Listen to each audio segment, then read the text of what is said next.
continue to be a great audience for Kelsi. Well, I want to start off and thank you guys for being such a great audience of this series. It was never my intentions to do a series, but based on feedback, I decided to keep on going. And I get excited that you guys seem to really get how important these facts are, you know, to our bodies, our health, and our families actually also.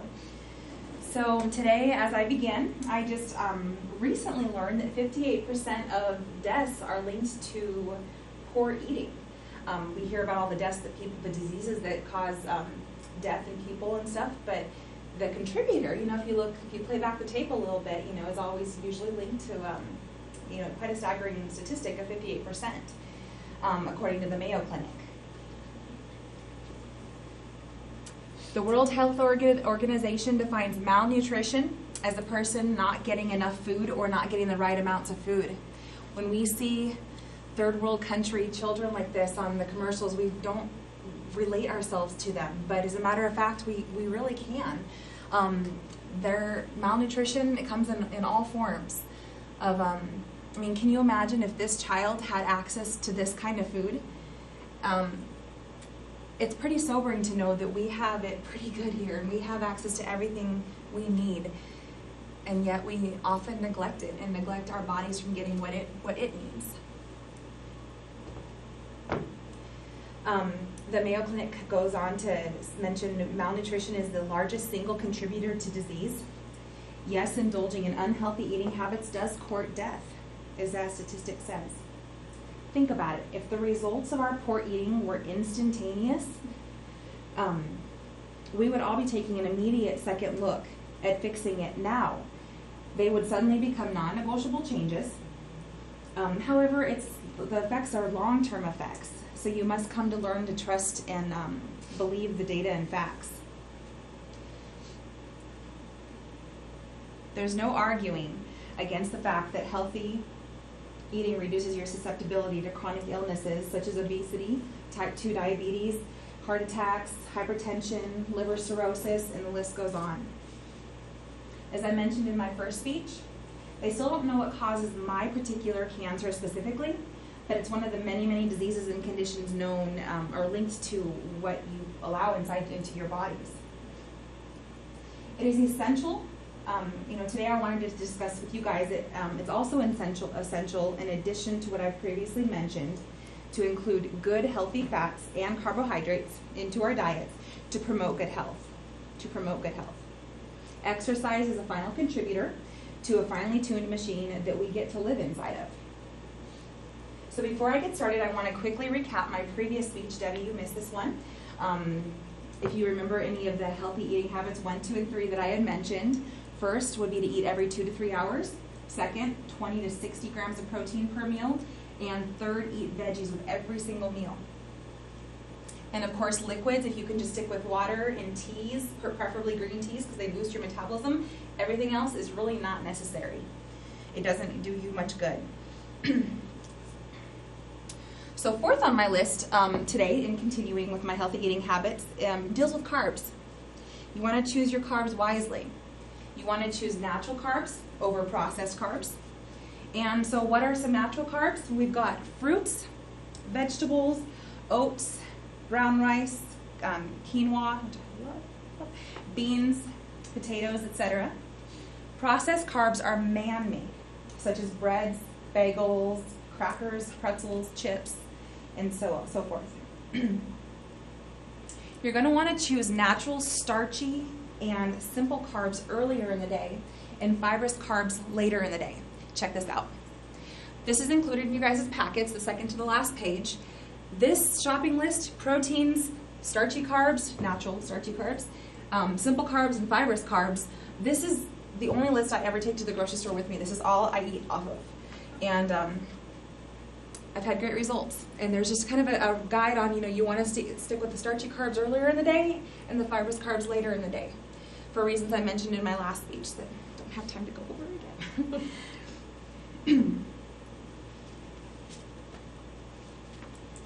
Healthy eating habit number 5. Fifth on my list is to eat healthy fats with every meal and snack. In the typical American diet, we're consuming way too many omega-6 fatty acids from poor quality meat, fried products, chips, cakes, cookies, etc. All those fake foods. Healthy foods are those that are natural and have not been altered or processed. They can be absorbed by the body, and they actually boost your metabolism as well, which, I mean, who would have thought you eat fat to lose fat or maintain body fat? That was something that was news to me when I was learning all this. Altered fats are those that are saturated in trans fats. They are man-made, and they can't be absorbed by the body, thus getting stored in the body in ways and in areas undesired. What we need to be doing is consuming a lot more healthy fats in the form of quality meat, such as animal meat that where the animals actually eat the foods they're supposed to be eating, which we're going to have the benefit of hearing Susan's speech after this, going over that in more detail.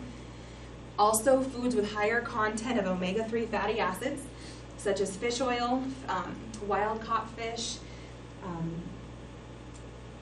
coconut oils, olive oils, and some nuts and seeds. The reason to consume healthy fats is to rebalance that omega-3 to omega-6 ratio in our bodies. The more omega-3 fatty acids we have compared to the omega-6s is going to reduce the amount of inflammation we have in our bodies as well, which was also something that was pretty cool to learn. Our body compensation will also be better, and our blood profile will improve as well.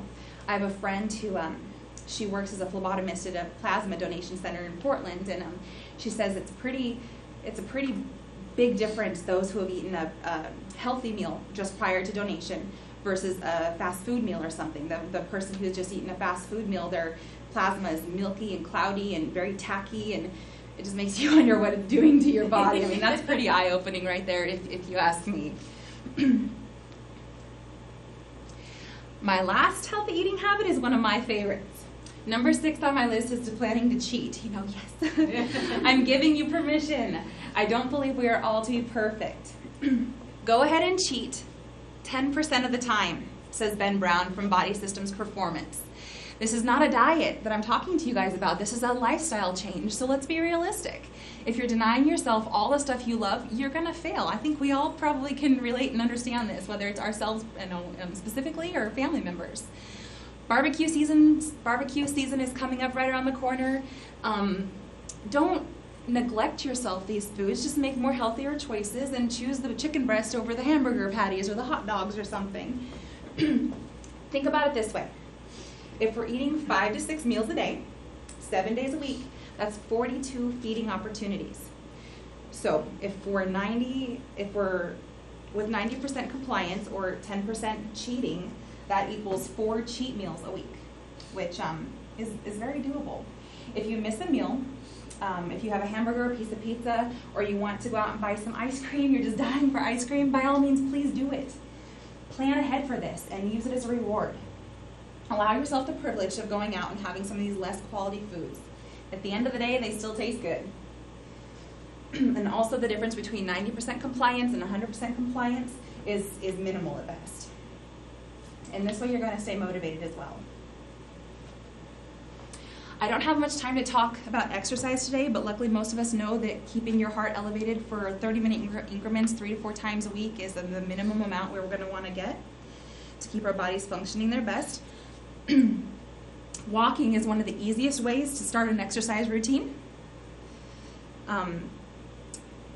Although exercise, of course, helps with physique and internal health, it's so important to understand that what we are eating, our diet, it makes up 80% of what keeps us healthy. So you guys, let's visualize for a second. Don't let the fears of high cost of foods keep you from the foods you deserve. But how do I eat healthy, some have asked? Wondering if you can afford the cost involved? No, eating healthy does not need to be expensive. It does not also mean you have to stop enjoying the good things of life and be confined to a solitary dietary straitjacket. Start with the baby steps. Start tossing the stuff out of your fridge and cupboards that you know are doing yourselves and your families more harm than good. And on each shopping trip from here forward, just start only allowing stuff into your cart that is the whole natural foods, thus into your homes and thus into your bodies. So in conclusion, it's essential to include good fats. a little bit of cheating and some carbohydrates into our diets to promote good health. And don't forget my previous lessons. You can do this. You are worth it. Play out the tape and look at the example you'll be setting and the legacy you'll be leaving for those you love the most. Make a 1 to 2 hour non-negotiable appointment on Sunday afternoons to take the time to prep the meals and the containers and the baggies and get them all stocked up in the fridge. Make it a routine, as she's gone over in her speeches, and a fun activity that involves everyone. It can be a bonding time and make your work go faster. Once you start and begin to make these habits, you'll find yourself wanting to continue, and you'll find your cravings for the bad stuff diminishing more and more. I promise. It's pretty cool to watch your body show you how it's enjoying the way that you're treating it. Thank you.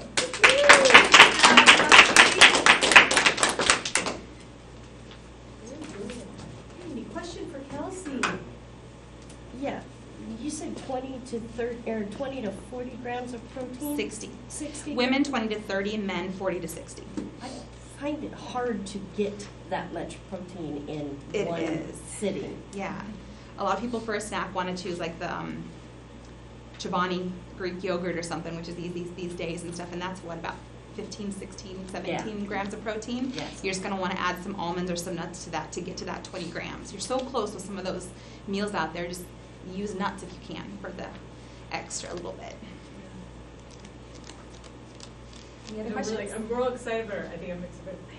I know. Later to that, but look Yeah. at that package. Well, I was reading all this really good information, and then I saw the front page of what this lady was saying, which a lot of it kind of just elaborates a little bit more on what I was talking about. And I saw that she was from The Biggest Loser, and it says, you know, The Biggest Loser's secrets. So I'm like, there's no secrets. It's all the basic stuff, you know. And I think that's kind of what she covers, is that there's no secrets here, you know. Just eat good and exercise. It's science. I mean, Yeah. you know, it's exactly. But we're all going to our metabolism, in my opinion.